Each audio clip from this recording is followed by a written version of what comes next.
We're living, as we all know, in a time of profound crisis. Rising polarization, war, environmental crises. Many of us want to do something. We care deeply, but the challenges just feel too big. It's not that we're missing heart or hope.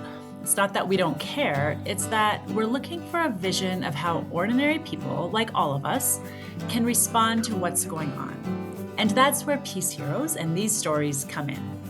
They are guides who have found ways to respond with courage, creativity, and hope. They give us a roadmap that maybe we can follow, even in our day-to-day lives. Welcome to We Are Peace Heroes. I'm Kirsten. And I'm Ellie. And we are very excited to tell you another story about a real-life peace hero. Today we're going to be talking about Thich Nhat Hanh. He was a Buddhist monk from Vietnam, and he's quite famous for his teachings on mindfulness and meditation. But what I don't think everyone knows is actually what an incredible hero he was in Vietnam, how he began a nonviolent social movement in that country and beyond. I mean, his story is really quite remarkable for all of us. Ellie, why do you think his story still matters even now? So mostly when people hear about Thich Nhat Hanh or Thai, they think of his legacy that came later in life. But actually, he started his whole journey during the Vietnam War. And so even though that war is historical, we're living in a time right now where there is so much violence. It just feels like the things that he was seeing and understanding in his own environment relating to violence, relating to suffering, relating to dehumanization, it's still so relevant to what is happening in our own world today, in our own environments and communities. And the understanding that he had about what it means to actually live in these really difficult and painful moments. Like, how do you actually uproot war from within yourself in order to be peace to those around you? That just feels so relevant today. Yes, exactly. And that's why I'm really excited about this, because these are the kinds of stories and role models that we are all needing, I think. First of all, before we can get to the specifics of his life, just to set the stage, after World War II, Vietnam was a country that was divided between those in the north who wanted it to be communist and those in the south who did not want to live under a communist regime. And of course, this conflict between communist and anti-communist was this ideological war that was being waged all over the world. That's the Cold War. And Vietnam was one of those places that became the playing field where these two huge powers could basically fight it out. And so they supported their respective governments, North and South, with money and ammunition and manpower, and created a really horrific war in that country.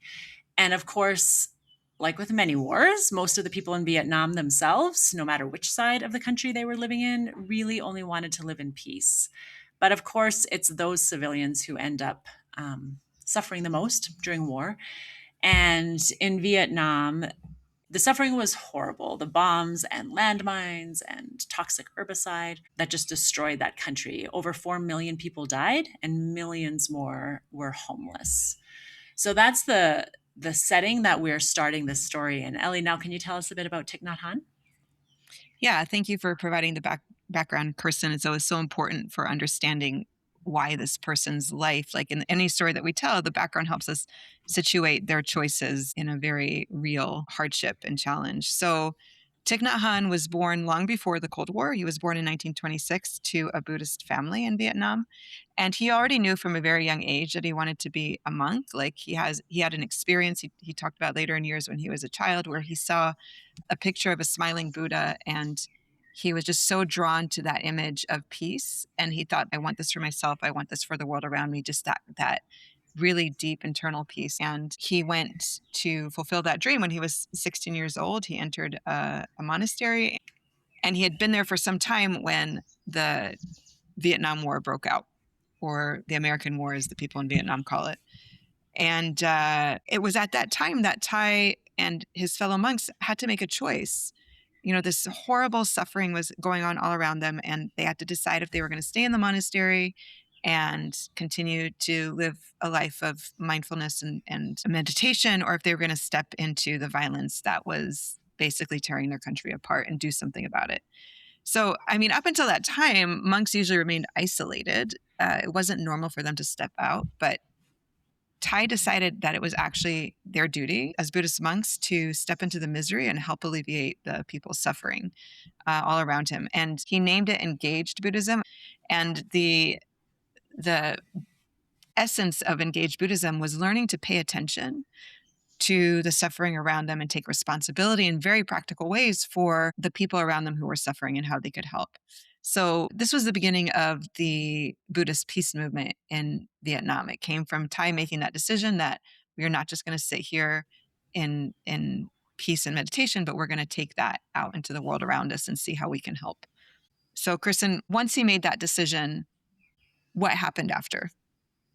I should have mentioned this earlier, but Thich Nhat Hanh is his full name, but he was known throughout his life and still to this day as Thay, Thay, which means teacher. And so we may use those interchangeably.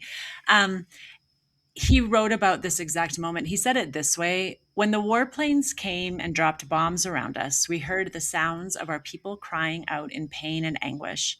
There were wounded children and destroyed houses and refugees to take care of. We could not ignore them and just sit quietly in our meditation halls. We had to go out and help. And then that's exactly what you said. That's what they decided to do. So one of the first things that Thich Nhat Hanh and his fellow Buddhists decided to do was to set up an organization to figure out, how can they engage with the suffering. They created an organization. They called it the School of Youth for Social Service, which essentially organized young people in teams to go out and serve. So anywhere where there were villages that had been destroyed, the people who had been the hardest hit by the war, these teams of young people went out and began to rebuild the villages. They established schools and clinics and distributed food. I mean, it was an incredible movement of primarily young people, and within just a few years, they had more than 10,000 people participating in this work, doing whatever they could in these various capacities to relieve the suffering of the Vietnamese people. This is, I think, a good point to just take a minute to talk about.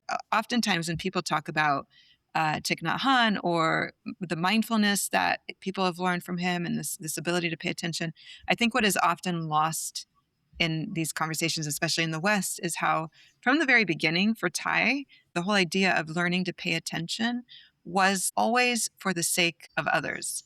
It was learning to pay attention to yourself, to what's inside of you, but ultimately to be able to then look and see the world around you and engage with that world and take responsibility for it. And I think that that's a part of the process that is often lost when people talk about Thich Nhat Hanh.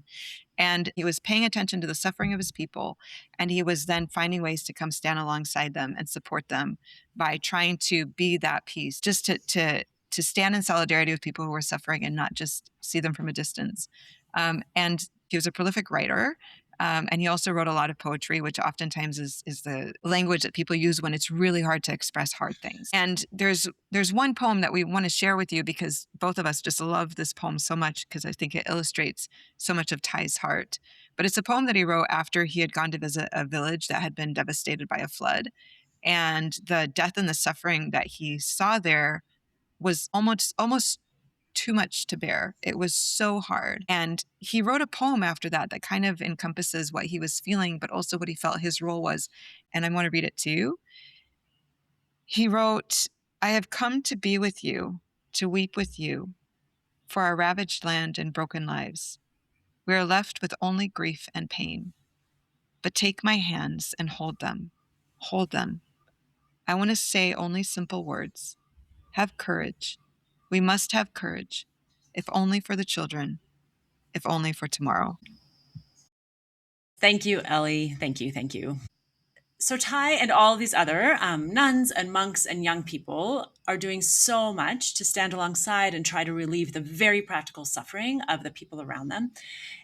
But even as they're doing this, the war is only worsening. I mean, there's no resolution in sight. This is because so often in war, neither side is really trying very hard to resolve anything. They just simply want to win the war, right?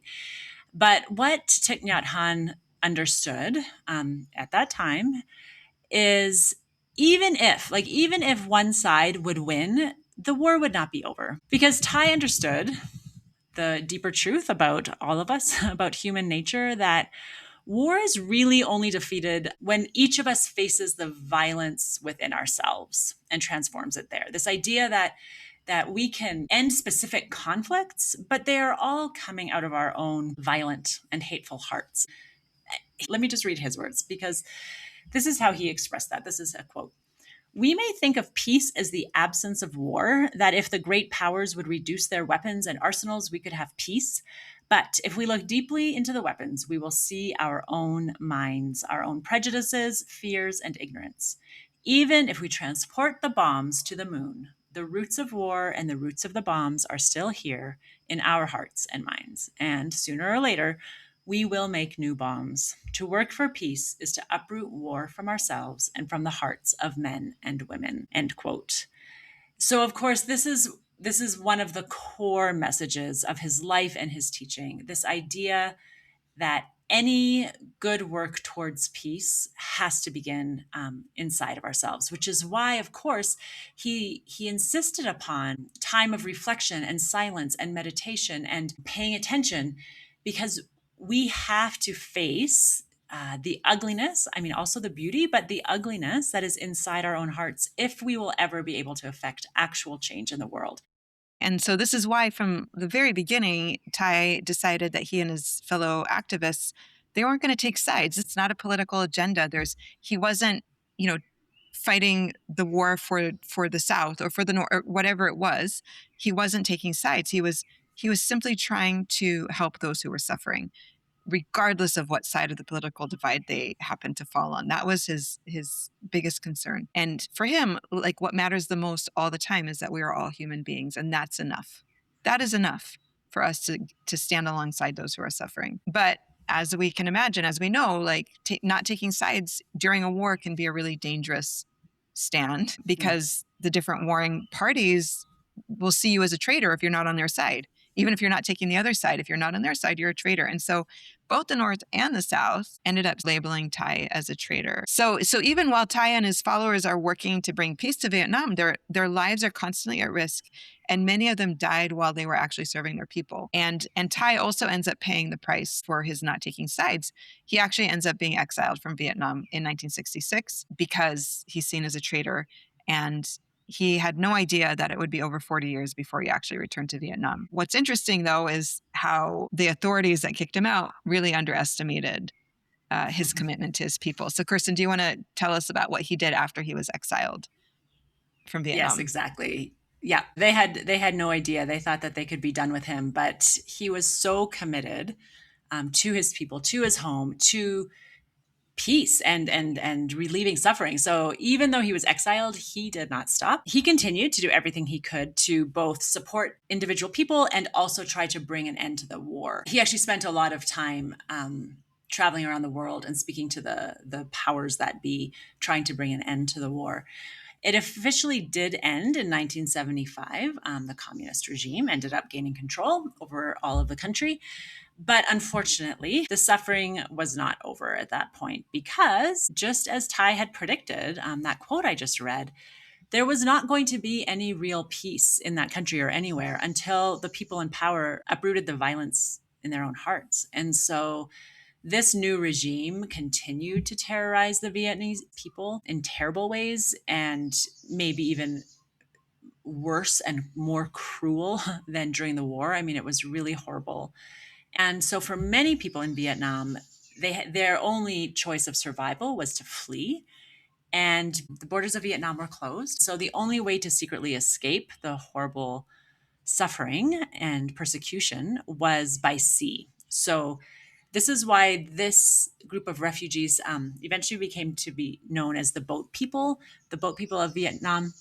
So there were thousands of boat people who were left stranded on the sea because they got into these boats to escape. It was the only way they knew that they could survive, and yet none of the surrounding countries would allow their boats to land. The neighboring countries just refused them, and so they were literally left stranded at sea. And Ty, when he learned about this, he knew that all of these people, they would die out there on the water, and in fact, many people did. But what he did then is he managed with some of his followers to hire ships, two large ships, And they used those to bring supplies to the boats, like to go from boat to boat to boat to try to bring supplies, to try to rescue the people.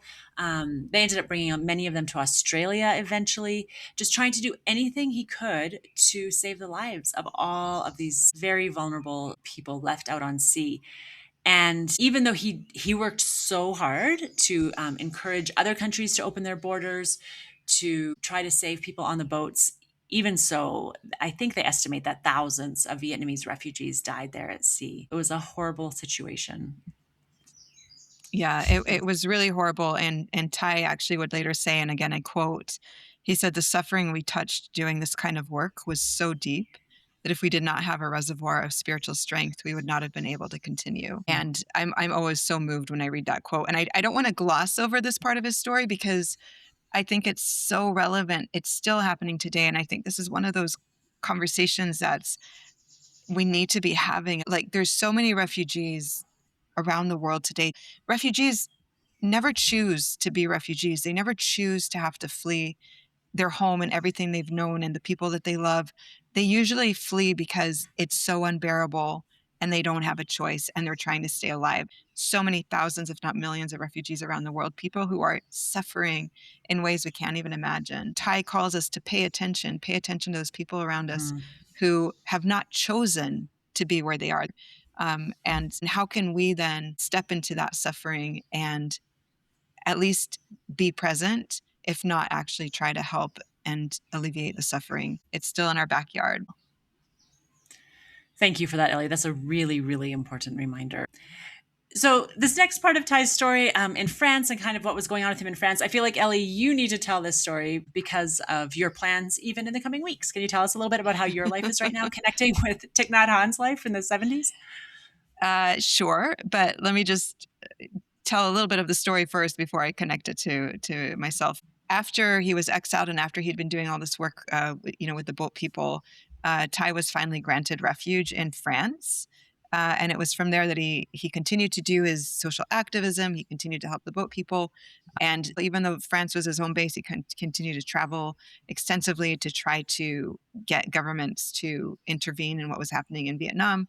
And he started to build a large and diverse following of people who wanted to be that same peace that he was talking about and preaching, in this troubled world. And so this was the beginning of what he would later call the beloved community. Which actually, Kirsten, before I talk about how his next part of his story intersects, do you want to just like remind us where we've heard beloved community before? This is a really nice little connection point to another one of our P0 stories. Yeah, definitely. I love this connection because I don't know that everybody recognizes it. Many of you might recognize that phrase of the beloved community because that was a very central part of the vision of Martin Luther King Jr. And he spoke often of this idea of a beloved community, where all humanity, where all people are equal, where we are all joined in this community of love and equality. And it's not a coincidence that they both use this idea and even that exact term, because Thich Nhat Hanh and Martin Luther King Jr. actually came to know one another and really deeply respected the work that they were both doing at the same time. On the one hand, it was on the other side of the world from each other, but they were both working so tirelessly for peace, for nonviolence, for equality, for human dignity. I mean, their vision was so similar, and they came to really know and respect each other. And in fact, Martin Luther King Jr. even nominated Thich Nhat Hanh for the Nobel Peace Prize at one point. So I actually quite love that connection that both of them, in their own way, in very different circumstances, spoke of this beautiful, beloved community as this vision that we can all work toward and even enact in our time and in our day. Yeah, thank you, Kristen. I love that little rabbit hole we just went down. So it's such a beautiful connection. And when Martin Luther King Jr. was assassinated, Thich Nhat Hanh said, "I will do everything to continue to build that beloved community that was so much part of Martin Luther King Mm. Jr.'s vision." So with that in mind, now we're going to skip ahead a little bit to 1982 when Ty and his followers set up a monastery on a large farmstead in southwest France, which they named Plum Village. So Plum Village from the very beginning was supposed to be a home away from home for everyone who went there, a place where the beloved community could come together to learn how to live in harmony with each other and with the earth. And it was a place where people could practice in very practical ways how to live mindfully and respond to the pain and suffering of our world with understanding and compassion. A while ago, when you and I were discussing this, we had read that at least 75,000 people pass through Plum Village today every year to do kind of this mindfulness practices, living together, walking in the footsteps of Thai, learning to pay attention. It's really quite a remarkable place. And the way it intersects with my stories, I'm actually going there in just a couple of days after we record this podcast. Plum Village has also been very much at the forefront of trying to host and engage people from conflict zones. And that's also been true of my home region, which is Palestine and Israel, where they've been bringing peace activists for many, many years to Plum Village to engage with another, but also look deeply in themselves. Everything we've talked about until now. I have this really unique opportunity to go sit with a group of activists at Plum Village next week. Yes, that's so amazing. I think it's so great that you're getting to go. And I think it's so fun that it's right now when we're recording this podcast. Of course, I am jealous and I wish I could join you. But I think it's just amazing because the truth is that the teaching and life of Thich Nhat Hanh continues to impact so many people and continues to just offer a path that is so countercultural to what most of us are hearing about how to truly humanize the other, to truly work to relieve the suffering of other people, no matter who they are, to look within ourselves, to like, where is the violence and the division and hate that we are bringing? I mean, all of it is just still so relevant and so powerful. And I think it's so beautiful that Plum Village and other monasteries around the world still exist to allow all of us to really practice that and learn that. We need it so badly. So I hope we will get a report from you of what you learned and experienced there in Plum Village. But just to kind of wrap up Ty's life story, around 2014, he suffered a stroke. He was mostly silenced and partially paralyzed. And it was then when he knew that he was sort of looking at the end of his life that he realized one of his deep longings was to return home. So at this point, he had never yet been back to Vietnam since he had been exiled. And so he was able to return home to Vietnam. And he was even able to return to the monastery where he was first ordained as a monk at the age of 16. And that was where he spent his final years. He ended up dying in 2022, which was such a loss for humanity. But his teachings and his writing and his legacy still live on. And of course, in our work, we have had the great privilege of telling Thich Nhat Hanh's story to children in many different parts of the world and in conflict areas and so on. Ellie, when you think back to the different places where we have told Thich Nhat Hanh's story, are there any specific moments or anecdotes that stand out to you as especially powerful? Yes, there are. We've had multiple experiences with Thich Nhat Hanh working with students. And one that comes to mind is the first year that we were taking these stories out of the school where they originated in East Jerusalem. I took them to a school in Bethlehem. So I still remember the day that they invited me to come and watch the kids give presentations on Thich Nhat Hanh, and just the enthusiasm in the room. The kids were on fire. Like, they were really excited. It was interesting because it's not always like that in classrooms. And what really struck me as they were like presenting on Thich Nhat Hanh was how they had just managed to pull from Ty's story the things that related to their own personal experiences living in Bethlehem, living in under very difficult circumstances. They like were pulling from his story the things that really made them feel like he was part of their story. And I remember sitting there thinking like how amazing it was that these sixth graders were able to understand some of the hardest parts of Ty's life because of the hardships in their own life, and just that feeling of connection and solidarity within the classroom, and how they were so excited to be able to share what they had learned from him about what it means to be peace, to start within myself. Like, to watch sixth graders bring that into their conversation and into their classroom is really quite mind blowing. Yeah, I think we learn so much every time we tell the story and see it through other people's eyes. Maybe that's a good segue to say, Ellie, as we told this story now today, was there anything that stood out to you as especially important or noteworthy in your own telling? Yeah, like we mentioned at the beginning of the podcast, we're recording this just at the tail end of an extremely violent escalation war in the Middle East, and in the region that I call home. And it's just every time there's this escalation and violence and there's so much suffering and it's just so devastating. And I think engaging with Ty's story, it's actually healing for me, and it's so good to ground me, and I think us, in deeper truths. We're so stuck in this violent mindset right now, and this who's going to win and who's going to lose, and the rhetoric is so toxic. I mean, I think anyone listening to this podcast can probably think of something in the recent past that relates to what I'm saying. And I was reading over this Ty's story again in preparation for this morning, and was just so struck by another one of his just beautiful quotes. I actually felt emotional reading it, given what has just happened in the region I come from. And he says, we have to listen to everyone, especially those we consider our enemies. When we show our capacity for listening and understanding, the other person will also listen to us, and we have a chance to tell him of our pain. This is the beginning of healing.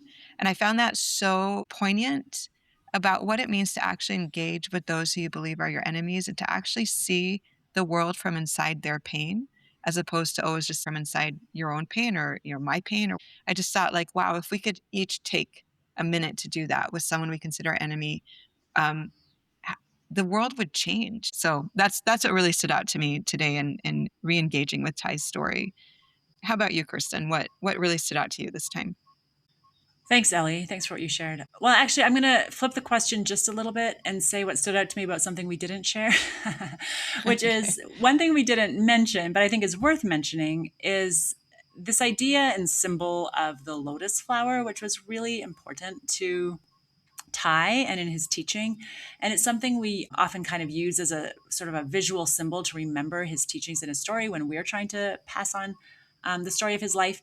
And the idea that was so important to him was how a lotus flower, a beautiful lotus flower, grows out from the mud. And so this idea that even in the most difficult, ugly, horrible circumstances, that each of us, through our own mindfulness and willingness, to act with compassion and with nonviolence, we can be like a lotus flower in the mud. And the thing that stood out to me about that, as I was thinking about that, even just today, is the action isn't sweeping up the mud.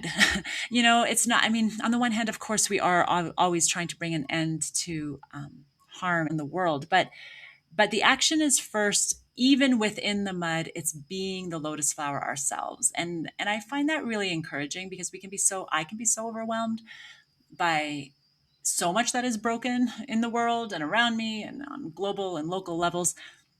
And yet this idea that even so, even in the midst of all of that, I can learn from Thai that I can still be a lotus flower. Each of us in our own place can still, live according to the values that we choose, and can be a place of peace, even in the mud. And I think it's just so relevant for me, even today. Anything else to add, Ellie, about Thich Nhat Hanh's story? You're putting me on the spot. I don't have anything else to add. And with that, then, I guess the challenge to all of us is, how is it this week that we can choose to be a lotus flower wherever we are? And hopefully that looks like taking some time to be mindful, to look at our own hearts, to listen to those around us, like you just mentioned, even our enemies, and to stand in solidarity with those who are suffering. There's a lot of good action we can take. Thank you so much for joining us, because we believe that peace isn't just a dream, it's a choice and it's a path. And it starts here with the stories we choose to tell and the actions we choose to take.